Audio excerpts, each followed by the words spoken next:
E agora, então, passo a palavra para o juiz Alexandre Takashima. Obrigado.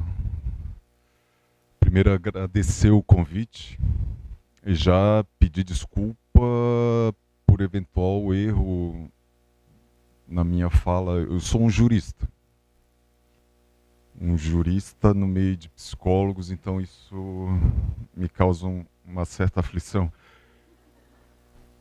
Mas já peço desculpas antecipadamente e me ferrei depois de ter que falar depois da Adriana. Já conhecia de uma audiência pública na Procuradoria Federal, lá em Brasília. Justamente estávamos debatendo essa questão dos hospitais de custódia e a lei antimanicomial. E a fala dela foi excelente e houve um embate até bem interessante, eu não sabia que existia, com relação daí à posição do Conselho Federal de Medicina. E a partir desse momento que eu comecei efetivamente a estudar um pouco mais sobre essa questão da atuação do psicólogo dentro do sistema prisional. Até para começar, e na verdade já vi que eu não deveria estar aqui na frente, porque com relação ao sistema prisional já encontrei algumas figuras aqui que prisional, socioeducativo, tem o pessoal da justiça restaurativa, que tem uma boa prática excelente na vara da infância e juventude, tem a professora Ínia de Lages, que tinha, não sei como é que está, um projeto da Uniplac com o presídio de Lages. Na verdade, eu tenho mais a aprender do que já anotei todas as portarias interministeriais. Mas eu acho que um dos primeiros movimentos que a gente faz é justamente esse. O direito, a psicologia, serviço social, pedagogia. Nós temos que começar a ter uma conversa mais íntima, uma definição de conceitos, propostas, porque do jeito que está... Diz o Tiririca que pior que está não fica, mas às vezes eu chego a duvidar do Tiririca.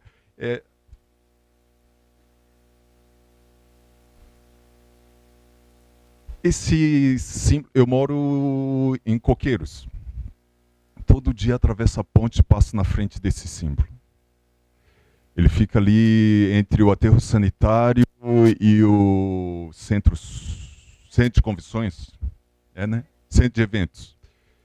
E daí eu sempre olho aquela placa, e é a Coordenadoria de Operações Policiais Especiais. Eles são responsáveis do cumprimento dos mandados de prisão. E eu olho a caveira, o símbolo do as de espada, né, e o raio. Não, assim, questão de marketing, eu acho que eles estão certos. No sentido de que o raio, eu acho, dá uma sensação de poder, o as de que eles são o número 1 e a caveira é a caveira. Mas eu fico pensando, se eu trabalho no núcleo 5, Direitos Humanos da Coordenadoria, da Corregedoria Geral da Justiça, Tribunal de Justiça. Eu fico pensando se eu colocasse um símbolo de uma caveira assim, no timbre dos meus ofícios, eu acho que eu ia ficar mundialmente famoso. E daí, como a professora Adriana colocou, na verdade, realmente é dentro de um Estado democrático de direitos que nós acabamos aceitando que um símbolo de caveira seja o símbolo da polícia judiciária. Talvez, daqui a pouco, as varas de execução penal vão ter esse símbolo. Espero que o setor psicossocial não esteja também pensando nesse símbolo. E essa semana, não sei se chegou para vocês, uma juíza da Paraíba aplicou uma pena de 1.533 anos e 9 meses. 1.533 anos e 9 meses. Já de cara me chamou a atenção 9 meses. A questão de como ela foi científica assim, na aplicação da pena. Os 1.533 anos não foram suficientes, ele tinha que cumprir mais 9 meses. Crime de peculato e falsidade ideológica, dois 2 oficiais do Corpo de Bombeiro lá da Paraíba. Eles teriam se apropriado de aproximadamente 600, quase 700 mil reais. Um fundo dos bombeiros. Só para ter uma ideia, o Carandiru, os policiais ganharam 632 anos de reclusão. Foram 111 mortos, né? Eles tiveram uma pena de 632. Lá ele 1533. E eu tive a capacidade de fazer o cálculo dos benefícios deles. São crimes comuns, eles teriam a progressão para o regime semiaberto com 255 anos, 7 meses e 15 dias. E livramento condicional com 511 anos e 3 meses, um terço da pena. Vamos supor que foi Jesus Cristo que ganhou essa pena. Na verdade, ele tinha 33 anos, digamos que 1500 e pedrinha, depois do descobrimento do Brasil, ele teria extinto a punibilidade dele. Ele não seria mais considerado um apenado para o sistema penal. O que eu quero dizer com isso é que esse estereótipo de que o direito penal é uma ciência exata, infalível, é por isso que surgem esses numerozinhos, 255 anos, 7 meses e 15 dias. Foucault trata bastante essa questão. No livro Anormais, de como a gente gosta, se aparece um carimbo com CRM, se aparece um carimbo juiz de direito embaixo, você dá aquela sensação, não, é confiável. Mas podem ter certeza, a minha cunhada está fazendo direito e ela está na matéria de direito penal 2, que é justamente a parte de dosimetria da pena. E esse WhatsApp é uma desgraça. Assim. Ela me manda mensagem o tempo todo. Mas como é que se analisa a personalidade para fixar a pena? Não, eu falo, Renata, relaxa. Arredonda que vai dar tudo certo, não precisa quebrar a cabeça com os dias e os meses. Arredonda em anos que vai dar tudo certo. O professor vai te passar, não tem problema. E na hora de fazer o concurso também, não se preocupe. Mas é essa ideia que nós temos com relação ao direito. Dessa onisciência, onipotência, e isso também é dentro do sistema carcerário. Outro é que japonês é bom de informática. Eu comecei a fazer o PowerPoint, mas travou um negócio e eu falei, olha, isto vou passar. E daí fiquei bem tranquilo quando vi a Adriana, que ela estava tudo anotadinho ali, os papéis. Eu falei, não sou o único japonês que tem esse problema.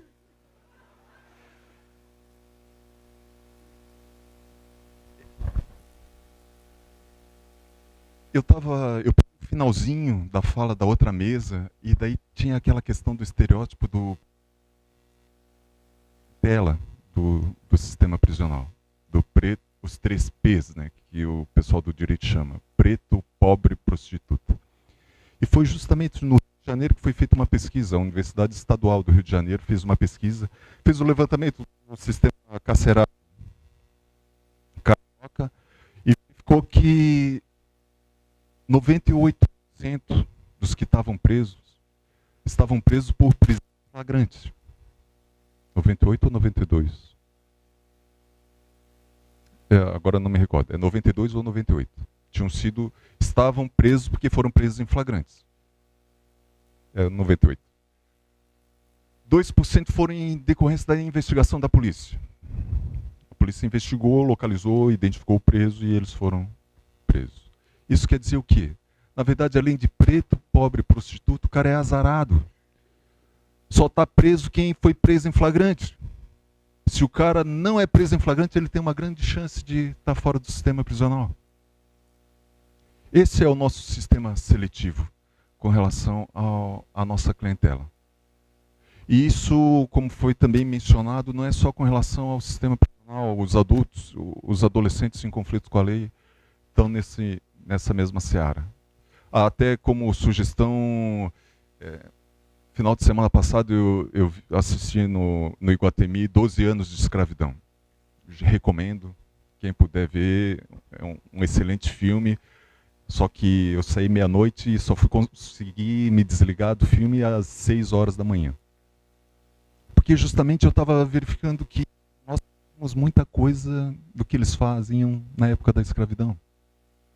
Tem uma cena de que está se vendendo os escravos e tem uma... Pode ficar tranquilo que eu não vou contar o final do filme. Tem uma mãe com 2 filhos, fica aquele dilema, vai junto com o pacote da compra, não vai, e daí eu fiquei pensando no nosso sistema prisional, as mães presas, quantos que já foram destituídos do poder familiar pela entrada no sistema prisional. A gente, inclusive, tem um caso bem marcante, que eu fui em Araranguá e um dos atendimentos que eu fiz lá no Presídio Regional de Araranguá era a mãe, tinha perdido o poder familiar dos 4 filhos, estava condenada por tráfico, acho que ela pegou 7 anos, eu acho. O marido também estava preso por tráfico e ela não se conformava que tinha perdido os 4 filhos. E de fato, eu acho que mais do que os 7 anos, a pena por tabela aplicada da perda do poder familiar ali foi cruel. O filme me chamou muita atenção que realmente nós, como aparelho estatal, nós somos a mão forte mesmo e nós batemos para valer com relação à nossa clientela. Inclusive, uma das minhas funções é visitar todos os estabelecimentos prisionais aqui do estado. E também estava na penitenciária de Curitibanos. E por coincidência,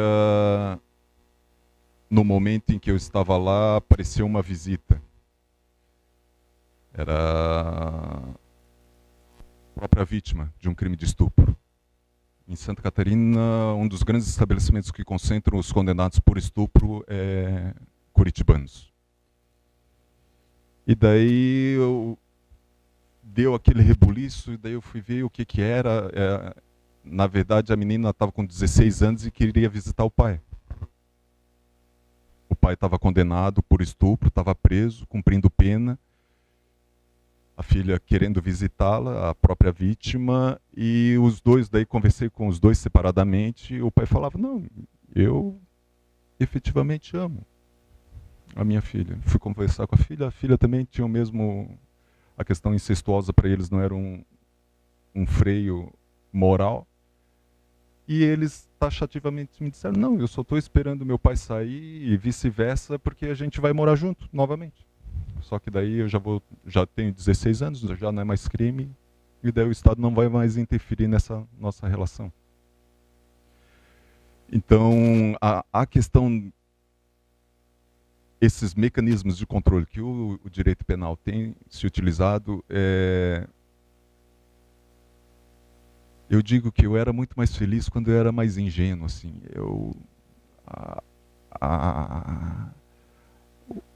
O teste de seleção para os magistrados, realmente, o sistema é esperto.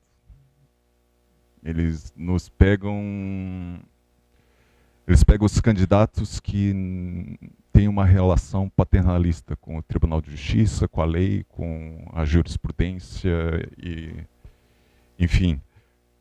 Nós não queremos pensar muito com relação a isso. E como eu não consegui fazer o PowerPoint direito, eu já vou repassar para vocês algumas dicas com relação à bibliografia. Alvino Augusto de Sá é um colega de vocês. Ele, inclusive, trabalhou, acho, na secretaria...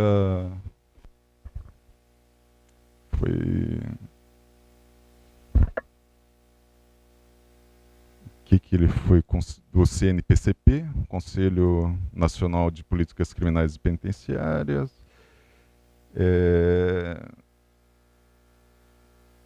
Isso. e tem um curso, professor de técnicas de exame criminológico no curso de formação de psicólogo e diretor da clínica psicológica da Universidade de Guarulhos. Muito bom, assim, na verdade são vários artigos científicos, não é uma obra feita e acabada numa única tacada. Isso vocês percebem, inclusive, às vezes ele está indo para um lado, daí no artigo seguinte, no capítulo seguinte, ele já pende para o outro lado. Você vê que foi uma construção de tempos, não é uma única obra. E, inclusive, o último capítulo, eu acho que é excelente, que trata sobre as avaliações técnicas dos encarcerados. Tem um pessoal do sistema prisional aqui, ou do socioeducativo? De onde é que são? Você que me mandou uma consulta? Não? Não, eu acho que já vou tocar nesse assunto. A medida socioeducativa do pai? Oi? Ah, aberto? Meio aberto. Mais alguém? Não, na verdade, o professor Alvino, ele trabalha muito bem essa questão do exame criminológico e essa questão do papel ético do psicólogo dentro do sistema prisional e da necessidade dele fazer uma grande distinção entre a questão de avaliações, perícias e efetivamente eu pensava que era São Pedro de Alcântara que tinha me feito essa consulta, mas deve ser então outra unidade. São poucas as unidades, só as penitenciárias têm, salvo engano, psicólogo dentro do quadro técnico.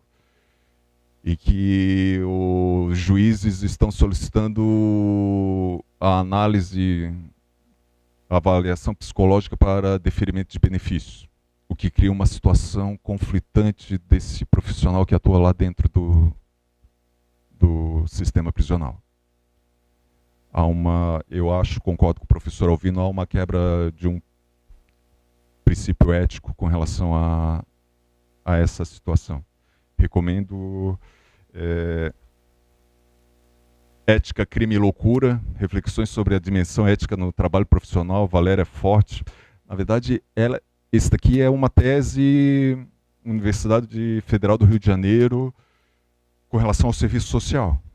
Mas o que me chamou a atenção é de que o pessoal do direito não faz uma avaliação ética com relação à sua atuação, em qualquer que seja o ramo, inclusive o sistema prisional, penal. E ela tem uma parte teórica e ela fez um trabalho de pesquisa também, através de entrevistas com as colegas que trabalhavam no hospital de custódia, perguntando justamente sobre algumas questões éticas, e as respostas são bem interessantes. Da questão de que algumas assistentes sociais tinham a consciência ética e dessa violação, outras não tinham essa consciência do papel dela, da função dela dentro do sistema e da questão ética profissional. E uma das coisas que eu tenho pensado é que talvez seja uma das válvulas, uma das possibilidades de melhoria do trabalho do pessoal que trabalha dentro do sistema prisional ou socioeducativo, talvez seja essa questão da reavaliação do papel ético. Victor Frankl, não sei pronunciar ele é o pai da logoterapia, pelo que eu entendi. Por isso que eu já estou pedindo desculpas desde o início da minha fala. Em busca de sentido, ele sobreviveu, ficou 3 anos e meio nos campos de concentração, Auschwitz e um outro campo de concentração. E a minha indicação não é pela questão da logoterapia, a minha indicação é pela primeira parte, o relato biográfico dele da vida no campo de concentração. e que ele faz uma análise com relação aos soldados, equipe técnica que trabalhava nos campos de concentração, dos médicos que atendiam ele como médico avaliando os médicos alemães que atendiam, e ele fez essa reflexão por que os alemães tiveram essa capacidade de tratá-los daquela forma.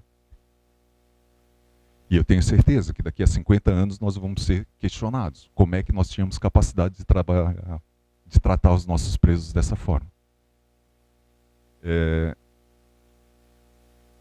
É muito bom. E esse daí é Tupiniquim, Prata da Casa, Luiz Alberto Mendes, Memórias de um Sobrevivente.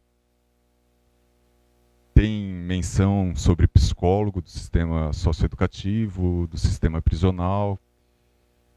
Ele fala que ele fez a burrada de falar a verdade para o psicólogo do sistema socioeducativo.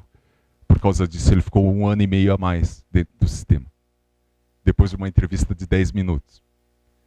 Mas sobra para todo mundo. Fiquem tranquilos que não é só o psicólogo que leva a pedrada, é o juiz, é o advogado, é o delegado. Tem para todo mundo aqui. E é um relato biográfico que ele escreveu. Foi feito, na verdade, uma oficina de leitura e escrita dentro do Carandiru. Inclusive o Drauzio Varela também participou dessa organização. E esse Luiz Alberto foi um dos selecionados com um outro conto, e depois ele apresentou esse livro e acabou sendo publicado, esse livro. Então é um relato muito interessante sobre essa questão da criminalização, da violação de direitos, desde a primeira infância até o sistema carcerário. Recomendo. Ele tem outras obras também, mas essa aqui é a emblemática sobre o sistema prisional.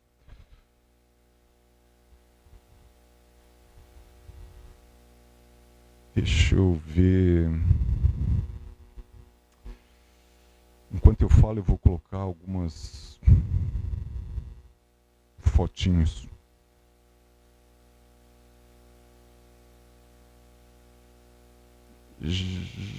Meu Deus, nem eu. Tá bagunçado mesmo o negócio. São Pedro, Conselho Diretor na Fotossinase. Vamos começar pelo socioeducativo, então. Aqui é o Centro de Internação de Chapecó. O Estatuto da Criança e do Adolescente prevê algumas medidas socioeducativas que não são penas. Diz o Estatuto da Criança e do Adolescente que são medidas socioeducativas e uma delas é a internação. E atualmente nós temos 2 centros de internação no estado de Santa Catarina, Chapecó em funcionamento. Aqui, digamos, estamos olhando para a ala esquerda, depois tem a ala direita. Essa é a ala direita. Aqui são dos que têm bom comportamento. Você já vê que tem uma pinturinha no chão. Já é uma progressão de regime para eles. Esse é um aparelho multiuso. Vocês podem perceber que tem escova de dente, pasta de dente, um condicionador, shampoo, sabonete. É chamado de boi dentro do sistema prisional. E esse é nós chamamos esses espaços de quarto. No sistema socioeducativo nós não temos celas, nós temos quartos. Esse é o quarto desses rapazes. Esse daqui já é do CASEP, o Centro de Internação Provisório. Eles ficam, em tese, pelo Estatuto da Criança e do Adolescente, 45 dias. Enquanto o processo tem que decidir se eles vão o destino deles em 45 dias. E a diferença do CASE para o CASEP é que o CASEP não tem o boi. Essas garrafas no chão. Em cima realmente é uma Coca-Cola. A de baixo não é Suquita, não é Fanta, não é nada disso que vocês estão pensando. É que como não tem privada, à noite eles têm que se utilizar das garrafinhas. Nos centros de internação provisória. Essa é a visão. Na verdade, o CASEP, daí estaremos olhando esse lado e para o outro lado mais alguns quartos. Aqui, na verdade, é uma pegadinha, porque esse é o presídio regional de Rio do Sul. Alguns adolescentes me pedem, posso ir para o presídio? Eu falo, não. Infelizmente não, porque lá só a partir dos 18 anos. Aqui é o CASEP de Rio do Sul. Foi o estado que eu encontrei o CASEP de Rio do Sul. Aqui é a lavanderia. Quem trabalha no sistema prisional sabe que eles utilizam um uniforme. Um uniforme laranja. E como os adolescentes estavam com falta de roupas, daí eles pediam para o presídio regional de Rio do Sul, que é vizinho, do lado, e daí eles estavam utilizando os uniformes laranjas do sistema prisional. Aqui é a visão de fora dos quartos. Eu ainda tenho o ato falho de chamar de cela, mas é quarto. Aqui é um quarto, a situação que eu encontrei do quarto. Aqui pegou fogo no quarto, a sorte é que deu um curto-circuito. A sorte é que o adolescente estava justamente conversando com a equipe técnica no momento que pegou fogo.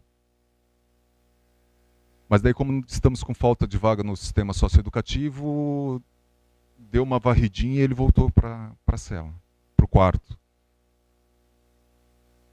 Eles têm tudo grafitado, tem umas mensagens, fora as bíblicas, tem umas mensagens interessantes. Aqui são os uniformes. Jesus Cristo. Aqui é uma sala onde deveriam ocorrer a maior parte das dinâmicas, que seriam uma sala para ter 2 mesas grandes, onde seria o refeitório, sala de aula. No momento estava vazia. Aqui é o pátio.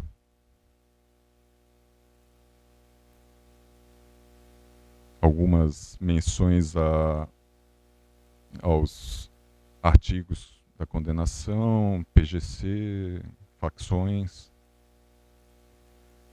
E fui entrando, e aí é a ala dos banheiros e sanitários.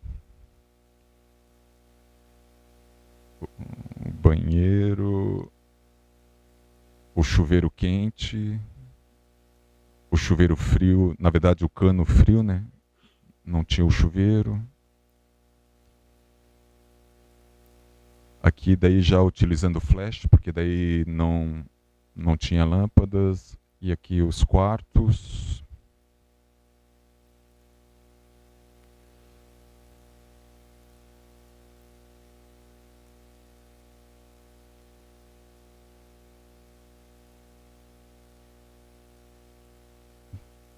Eles estavam tudo num único quarto. Eram 6 adolescentes, estavam assistindo a televisão e estava passando Brasil Urgente. É um desses Datenas da vida, eu acho que era até Datena, não sei quem era o apresentador. E no momento que eu cheguei lá, eles estava passando um vídeo da invasão de uma favela lá de São Paulo pela Rota, que é polícia militar, um grupo tático. E eles adoram, eles estavam fascinados. rapaziada lá, na outra televisão também era o mesmo programa. E lá no fundo é o presídio regional de Rio do Sul. No dia seguinte, aí saí de lá, voltei.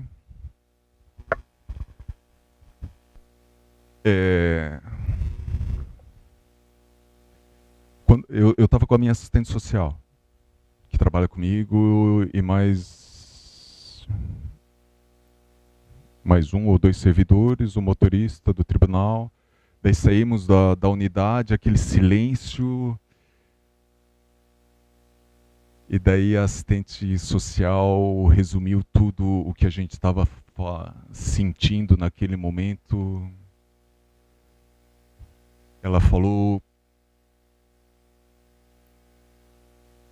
Não sei se eu posso falar, mas ela falou, puta que pariu. E daí todo mundo falou, é isso mesmo que a gente está sentindo. E viemos aqui para Florianópolis, e daí no dia seguinte a equipe técnica, a assistente social, entrou em contato e falou, olha, fugiu o pessoal. Daí eu precisava das fotografias para fins da sindicância, os buracos que foram constatados lá. Daí. Agora, não falando como corregedor, mas como Alexandre Karazawa Takashima. Me deu um alívio quando ela falou que eles fugiram. No sentido de que, na verdade, nós estávamos utilizando aquela dicotomia bem e mal, o certo e errado. Nós, de um lado, dizemos, olha, você fez errado, está sendo responsabilizado, está sendo punido. E do outro lado, a gente não enxergava as nossas ilegalidades com relação à medida socioeducativa. Saulo de Carvalho é um professor Rio Grande do Sul, ele tem um artigo que fala sobre o direito de fuga como um direito constitucional dos presos quando há violação de direitos. É um texto muito interessante. Recomendo. O Saulo de Carvalho, inclusive, tem o Antimanual de Criminologia. É muito bom. Na verdade, dentro dessa perspectiva do sistema prisional, além de toda a construção, o enfoque histórico, econômico que a professora Adriana colocou, eu sou um adepto da questão da redução de danos, que é uma proposta também do Saulo de Carvalho. Não que ele seja o criador dessa teoria, mas no sentido de que nós temos que melhorar sempre e utilizar as ferramentas que nós temos para, no máximo, reduzir ao máximo os danos da privação de liberdade. E dentro disso eu acho que há necessidade de todos que o sistema prisional fazer essa avaliação, e isso eu digo porque está se iniciando uma nova gestão no Tribunal de Justiça, na Corregedoria, e nós estamos fazendo o nosso planejamento estratégico. E essa autoavaliação, essa análise de quais são as nossa missão, nossa visão, nossos objetivos.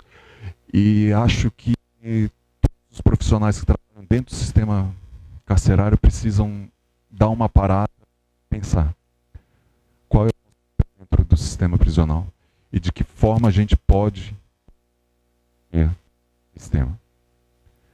Se o profissional de psicologia vai continuar fazendo exame criminológico, a avaliação de personalidade, diagnóstico,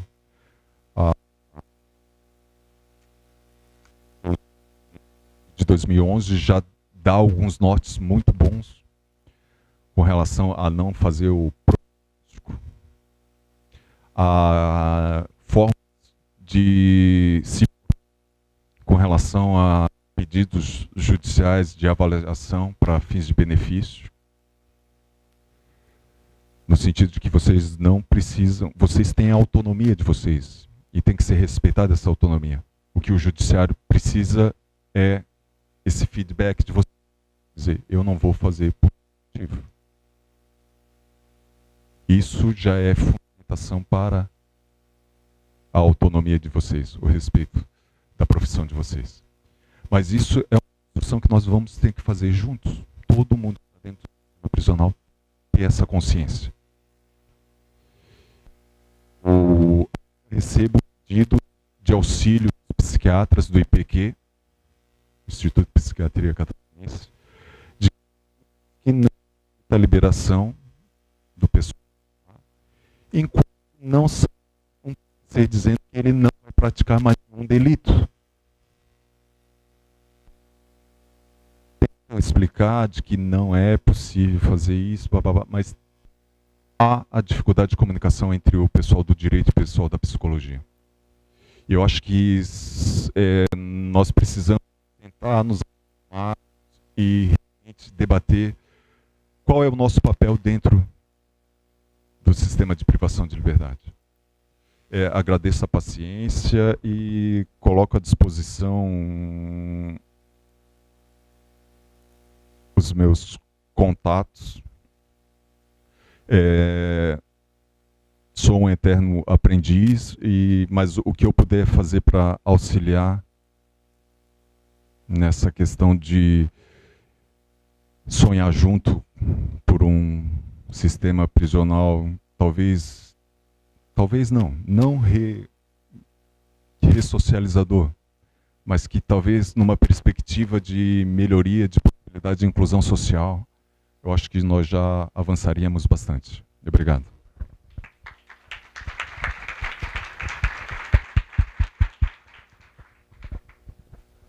Obrigada. Né? E vamos passar, então, para as perguntas, né? Até em função do adiantado da hora. Quem quiser fazer pergunta, é só levantar a mão que eu levo o microfone. Perguntas, contribuições?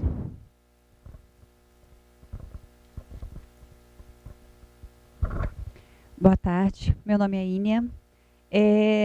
Eu gostaria de escutar um pouquinho de vocês, a partir disso que vocês estão falando, da questão da reincidência, da violação dos direitos dos sujeitos que estão encarcerados.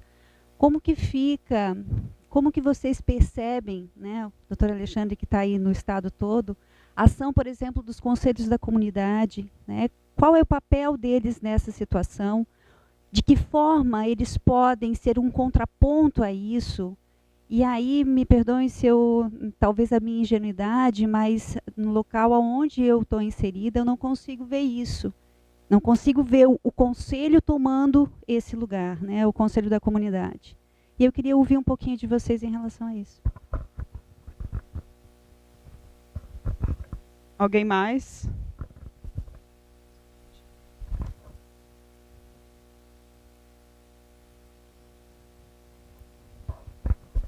Boa tarde, eu sou Raquel, psicóloga do CRAS aqui de Floripa.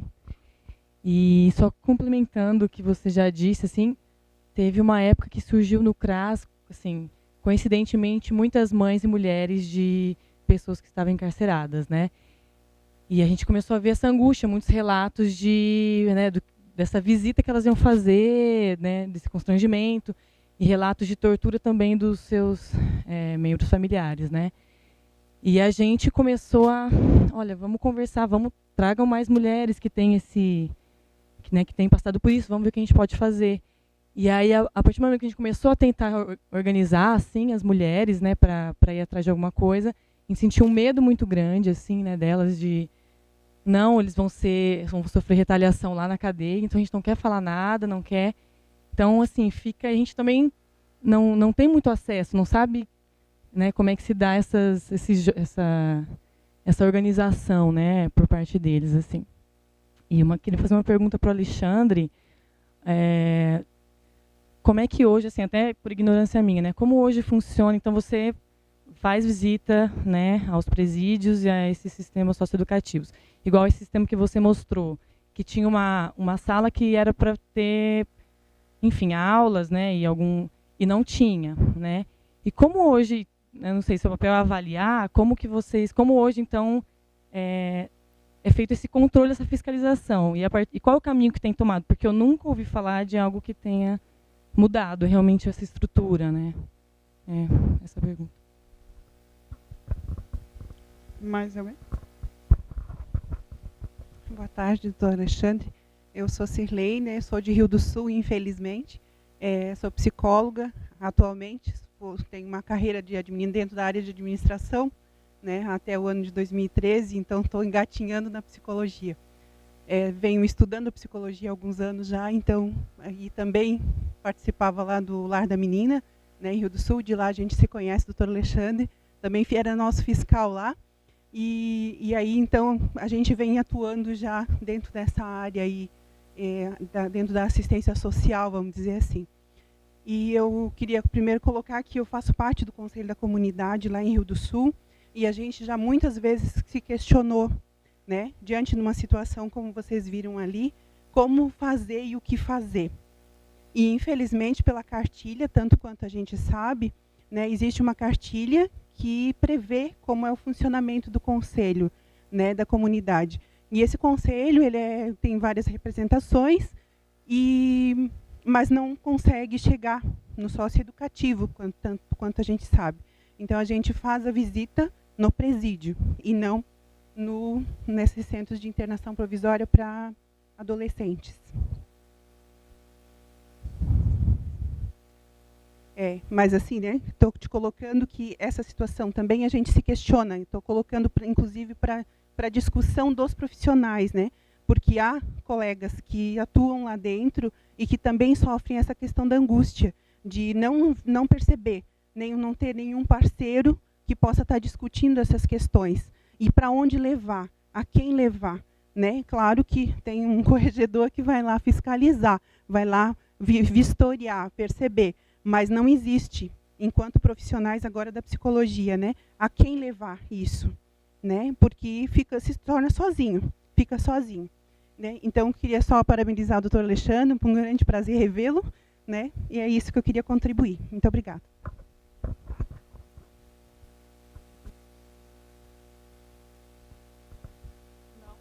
Então, acho que a gente vai para as colocações da mesa.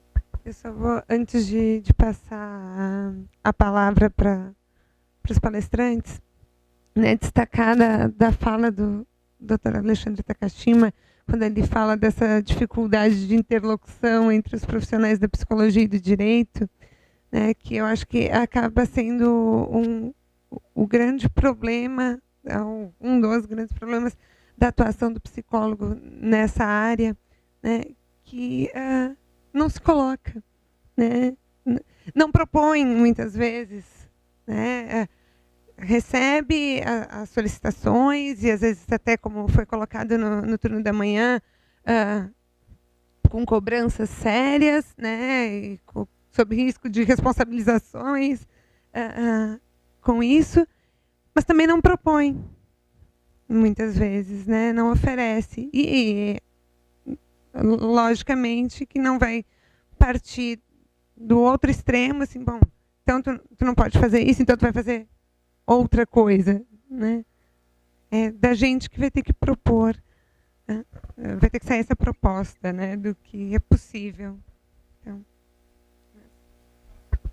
fazer um comentário também com o que foi tratado na mesa, principalmente com relação à fala da Adriana, que ela nos traz algo para refletir sobre a prática do psicólogo nesse campo, né? Para a gente conseguir ver para além daquele sujeito que está ali. Eu acho que todo mundo tentou nos mostrar isso, né? O quanto essa sociedade de direitos e a maneira como a nossa sociedade se organiza acaba violando ainda mais os sujeitos do que algumas outras sociedades que nós consideramos repressoras, né? Pela sua forma até de governo.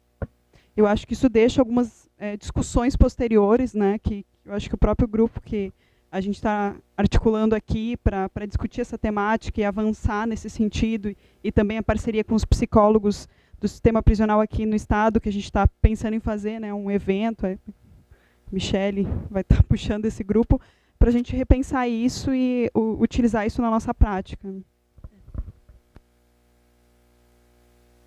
aproveito então para lembrar, conforme a gente colocou hoje pela manhã, né, que quem estiver disposto a participar desse grupo temático de Psicologia e Justiça proposto pelo CRP12, que pode fazer contato comigo ou com o conselheiro júnior que está lá atrás, né, para passar seus dados de contato, para que a gente possa efetivamente estar articulando este grupo. Mas vou passar, então, a palavra de volta à Adriana. Bom, eu vou comentar um pouco sobre a questão da violação de direitos e de participação social no controle das políticas de segurança e políticas penais, tentar ser bastante sintética. A gente tem, de fato, um grande desafio nesse campo, né? Porque não estou minimizando e nem colocando ao lado toda a contribuição do Conselho de Comunidade.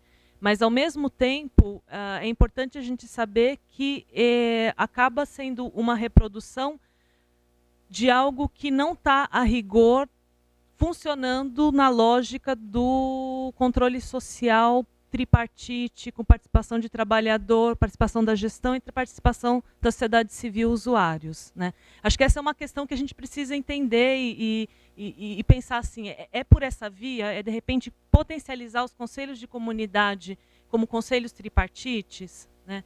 A gente tem uma política atual de segurança que está ordenada num sistema único de segurança pública, o SUSP, que tem como um grande articulador dessa política o PRONASSE, né, o Programa Nacional de Segurança com Cidadania. Esse programa e o próprio SUSP, a organização desse Sistema Único de Segurança, prevê a organização de controle social por meio de conselhos de participação social.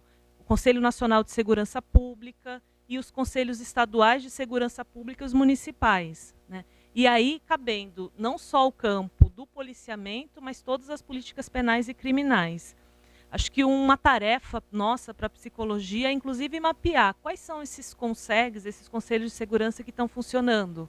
Se eles estão funcionando, eles de fato estão cumprindo, por exemplo, com a composição tripartite, trabalhador, um terço gestão e um terço de usuário, ou sociedade civil representada? Como que a gente pode contribuir? Há psicólogos compondo esses espaços, né? Como que a gente conseguiria articular um campo de fiscalização e exercício dessa política?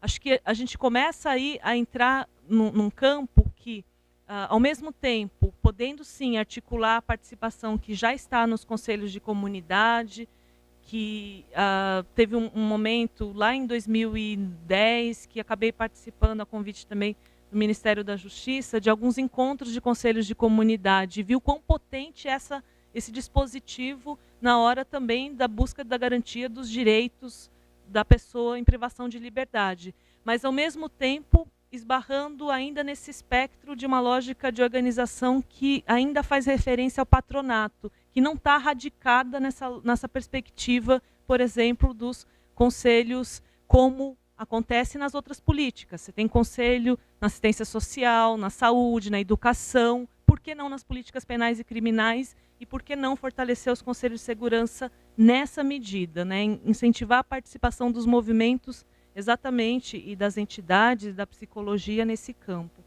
Então, essa é uma questão que acho que vale a pena assim, a gente pensar. Agora, a outra foi recentemente, no final do ano passado, sancionada a lei que cria o Sistema Nacional de Prevenção e Combate à Tortura, como já foi colocado aqui pela Esther Arantes pela manhã, né?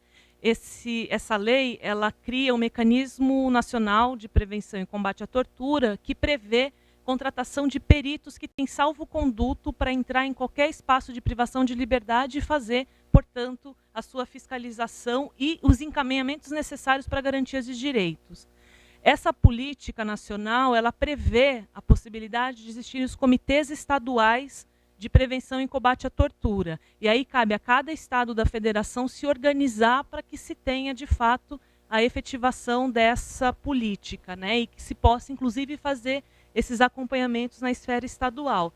Acho que daí também reside uma outra possibilidade da gente empenhar esforços para a gente conseguir construir outros espaços também de garantia e de fiscalização dessas políticas, né? São espaços criados que é importante a gente estar junto, a gente garantir, enfim.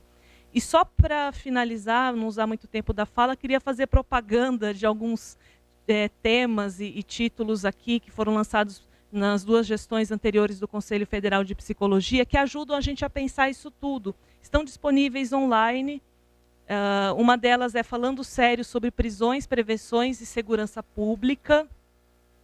Uma outra foi uma cartilha do Conselho Federal de Psicologia que trouxe propostas para a primeira Conferência de Segurança Pública, que é Segurança Pública e Construção de Subjetividades. Uma outra que vocês também devem conhecer, que é do CREPOP, as referências técnicas para a atuação dos psicólogos no sistema prisional. E a última indicação, a revista Diálogos, Psicologia Jurídica, que aborda várias frentes de atuação nesse campo. Todas essas publicações trazendo esse veio crítico, essas lutas encampadas, enfim. E exatamente esse teor desse projeto político de profissão que a gente vem aqui no decorrer desse dia de hoje. Quero agradecer, já finalizando, e esperamos que outros encontros possam ocorrer para a gente ir avançando, não só no debate, mas também na prática, né? A gente está empenhado exatamente nesse fazer junto e esse saber fazer. Muito obrigada.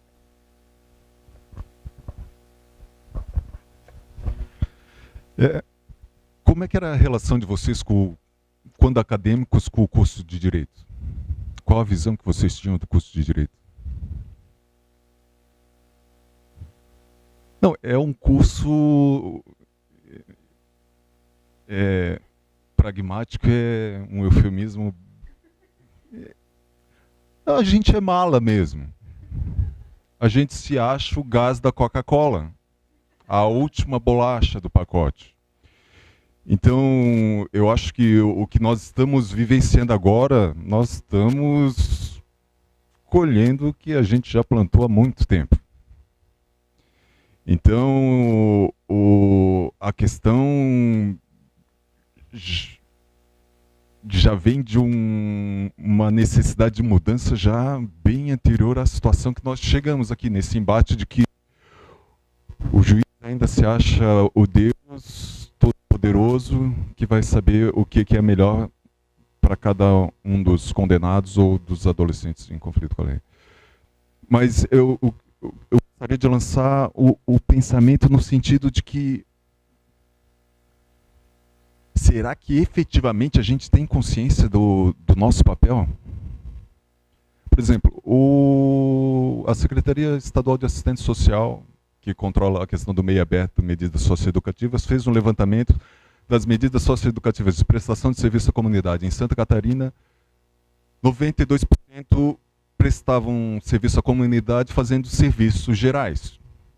Isso quer dizer o quê? Os adolescentes, quando praticam um ato infracional, eles são mandados para lavar a privada, capinar, carregar pedra, pintar. E isso com a anuência do judiciário, do CRAS, CREAS, a psicóloga, assistente social, as instituições conveniadas. E daí chega no lado protetivo, a gente fala, não, criança e adolescente não pode trabalhar. Esse é o discurso das equipes técnicas. Se aparecer uma adolescente dizendo, olha, eu queria saber como é que faz para assinar minha carteira para ser empregado doméstico. O que a equipe técnica vai falar? Não, você não pode ser empregado doméstico com carteira assinada. Nós somos, daí desculpe a expressão, bipolar. No socioeducativo, você vai capinar. Você vai lavar louça, mas no você não vai fazer isso.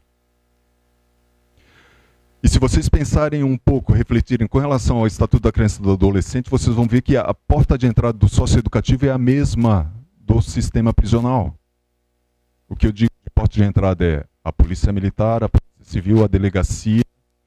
Todos os aparelhos repressivos nós utilizamos o mesmo do socioeducativo para o adulto. E vice-versa. O Estatuto não teve a capacidade de criar um outro mecanismo de porta de entrada se realmente achava que socioeducação não era a pena. Então são algumas reflexões que a gente tem que... Eu estava fazendo uma inspeção lá no Extremo Oeste. E fui de uniforme, como eu estava aqui, quando eu cheguei. Terno e gravata. E cheguei lá na unidade, e vocês, quem trabalha com o sistema protetivo, sabe que, e até hoje eu verifiquei, tem mais mulher do que homem na psicologia, no serviço social. Isso é fato. E dentro dos programas de acolhimento também tem mais mulher do que homem. Então chega um japonês, um homem, lá dentro do abrigo, daí dá aquele vucu-vucu. A piazada fica angustiada, agitada. Daí depois daquela interação básica, assim, eles começam a perguntar, você está me vendo? Você fala português? Você é primo do Jack Chan? Daí veio um no meu colo, daí ele me olhou, eu estava de gravata, ele olhou para mim e perguntou, o que é isso? Eu olhei, é uma gravata. Daí ele olhou e perguntou, para que serve isso? Eu olhei para ele, boa pergunta. Não sei. E daí ele me olhou com aquela cara, esses adultos, daí pegou e foi embora. E é isso que eu vejo que a gente está fazendo. Muitas vezes a gente está fazendo as nossas rotinas, a gente não sabe por que está fazendo aquilo, mas todo mundo faz, sempre foi assim, e a gente continua replicando aquela mesmice. Então, o que nós, com relação ao Conselho da Comunidade, sistema prisional, socioeducativo, o que eu peço, principalmente, é mais do que estrutura física, nós precisamos é mudar a mente, os conceitos, o nosso olhar. Será que realmente a gente olha para aquele adolescente, para aquele sujeito que está privado de liberdade, aquele sujeito portador de sofrimento mental, aquele viciado, adicto? Será que a gente realmente acredita que nós vamos fazer diferença para aquele sujeito? Será que a gente tem convicção ou simplesmente estamos usando a gravata sem saber por que a gente está usando a gravata? E eu até hoje, eu me recordo, a primeira audiência que eu fiz em São Joaquim. Cheguei lá, o juiz anterior tinha marcado uma audiência de advertência. Eu nunca tinha feito essa audiência de advertência a usuário de droga. Eu estou na sala de audiência, me chega um senhor de mais de 60 anos. Eu olho para ele e acho, não, é o pai da figura, né? É o pai do usuário, fico esperando, daí só ele.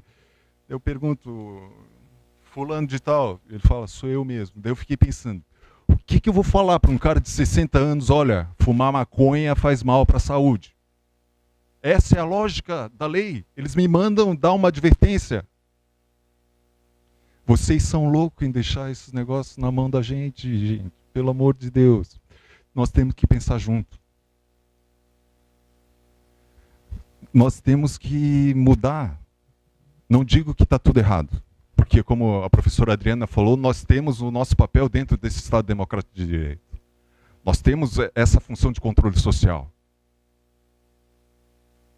Eu fiz o concurso, não sabia o tamanho da encrenca que ia enfrentar. E tem um desembargador conversando sobre esse meu dilema, ele falou, olha, Takashima, você é ingênuo e megalomaníaco. Você acredita que vai mudar o sistema com a lei, mas o sistema vem dessa sociedade, essa sociedade excludente que faz a lei, Takashima. Abre o olho. Eu falei, tá, entendi só a parte do abre o olho, que eu achei que foi meio pesado, desembargador.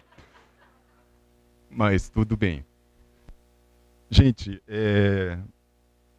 todos os questionamentos, tanto da Raquel, da Ínia, qual o meu papel visitando os programas de proteção, o socioeducativo e o sistema prisional, eu me pergunto todo dia qual é o meu papel. Eu acho que essa reflexão é que eu gostaria de deixar de mensagem para vocês, que todo dia vocês pensassem qual é o meu papel dentro da psicologia, do serviço social, da pedagogia, do direito. Eu acho que a gente pode construir um mundo bem melhor, no sentido de que se pensarmos juntos na função de cada um dentro do sistema de privação de liberdade, a gente pode dar um salto enorme com relação à situação Santa Catarina e no Brasil. Obrigado.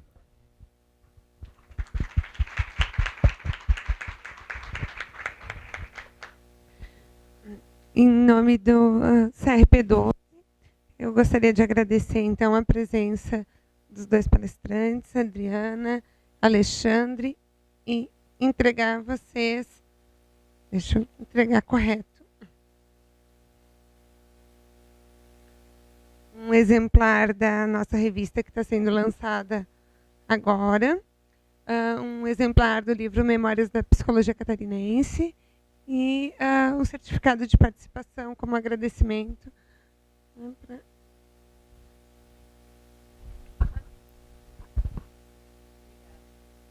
A gente que agradece.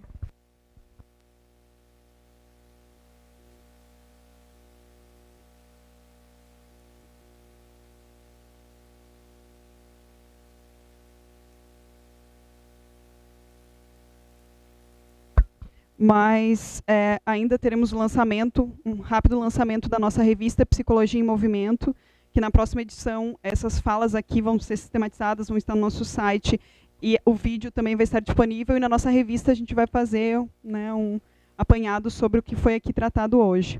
Então eu chamo a nossa conselheira presidente, Jaira Terezinha Rodrigues, para fazer uso da palavra e poder nos apresentar a revista Psicologia em Movimento, que todo mundo que estiver aqui vai receber uma cópia, e depois os psicólogos em casa também vão receber via correio.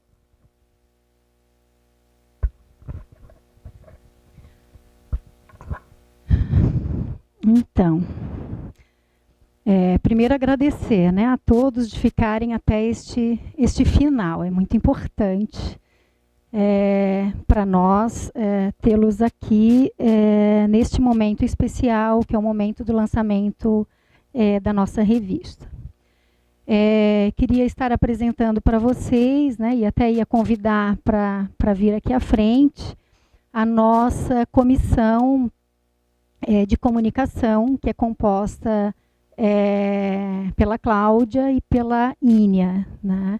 Nós três somos responsáveis pela comunicação do CRP12. E nos fizemos, né, tendo essa tarefa enquanto novo plenário, apesar de Ínia já ser uma grande colaboradora do Sistema Conselhos, Cláudia é ex-conselheira, eu também tenho 12 anos de trajetória no Sistema Conselhos. Como falei no início, é sempre um desafio estar pensando a comunicação entre Sistema Conselhos e psicólogos, né? Essa comunicação que queremos aprimorar e estreitar. E, diante da tarefa de organizarmos o novo jornal do CRP12, nós nos fizemos, enquanto comissão, essa pergunta que o Takashima falou, assim, né? Porque fazemos nossas rotinas e não nos perguntamos por que fazemos isso. E enquanto comissão nós nos perguntamos, né? É esse o meio de comunicação que queremos ter com um psicólogo? Né? Ele é o suficiente? Porque comunicação é uma via de mão dupla, né? A comunicação precisa ir, ter retorno, e nós não víamos isso, né? Ou muito pouco, né? Diante daquilo que a gente gostaria que fosse. E então pensamos em remodelar, né, e criar um novo padrão de comunicação. A revista é um deles, né? Que é um material que vocês vão estar recebendo a partir desta edição, de 4 em 4 meses. Temos outros meios de comunicação, o site, o Facebook, né, o boletim eletrônico, semanal, enfim. E aí a tarefa era de realmente, a nossa tarefa, né, é de realmente pensar como ampliar esta participação e este diálogo com a categoria. Por isso, também gostaria de estar fazendo menção, né, algumas falas que ouvimos hoje, né, acho que falas bem emblemáticas, né, percebi que houveram momentos que ficamos mudos, pensando um pouco nas coisas que foram ditas, né? Todos nós, não só vocês, nós inclusive, né, no papel de conselheiros. E tiveram 3 falas que foram recorrentes, né, na finalização de cada mesa. Eu acho que a gente ouviu isso de todos de um jeito diferente, que é enfrentar, ousar e se posicionar.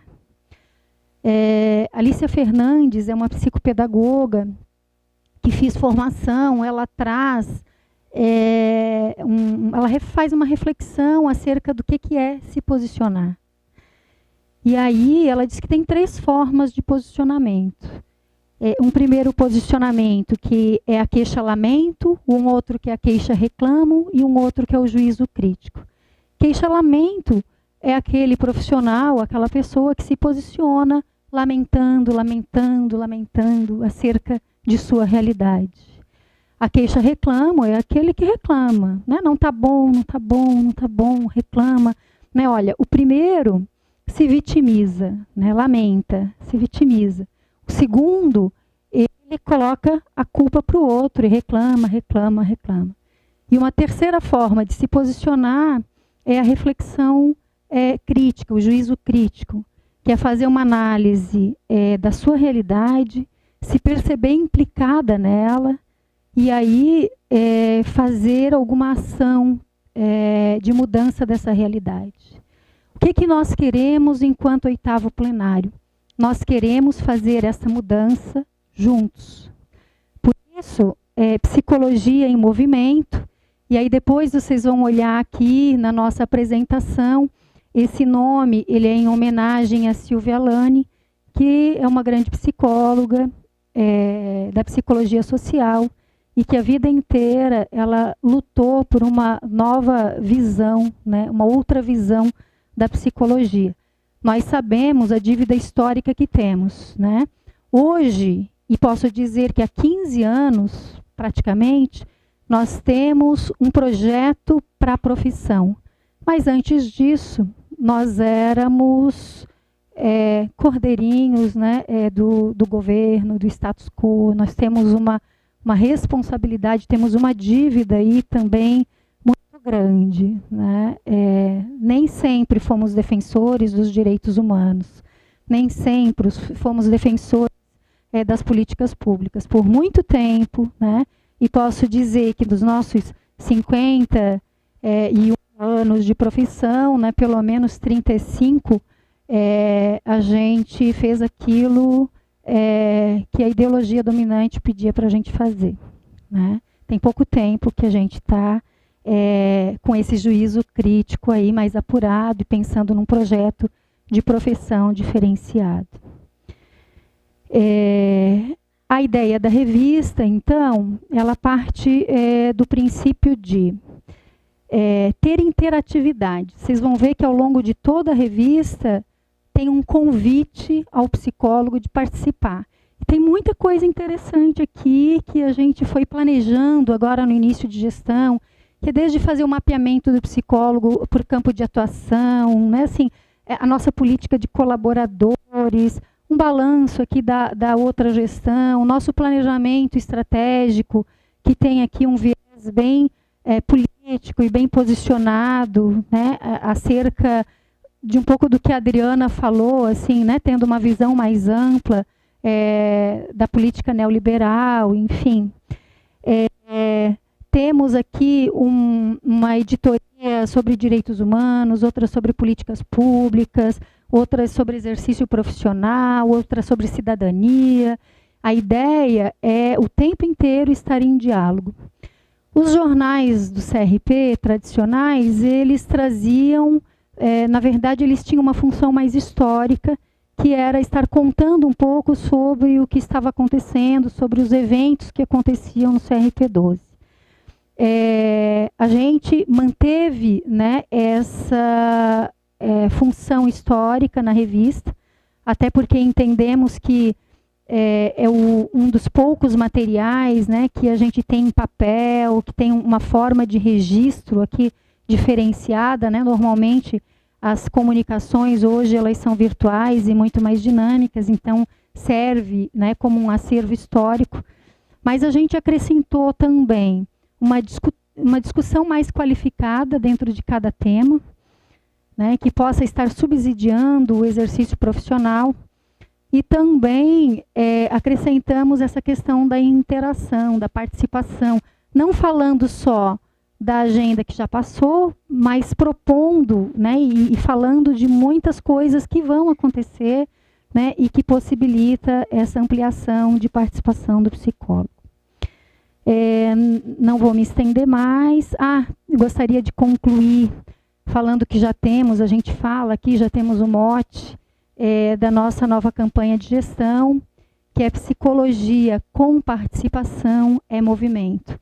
E pensando nessa palavra movimento como um movimento dialético, contraditório, né, muito falado aqui hoje, mas de que juntos, né, poderemos movimentar muito mais a psicologia em Santa Catarina. Era isso, né, boa leitura, deem feedbacks, a gente criou aqui um espaço do leitor, né, que queremos, falem para a gente, né, tem também aqui o e-mail que as meninas falaram, comunicação, sem ser cedilha, @crpsc.org.br, para que a gente possa ir aprimorando, né, assim, através do feedback de vocês, mais esta ferramenta de comunicação. Obrigada a todos. Deixa eu passar a palavra para as meninas.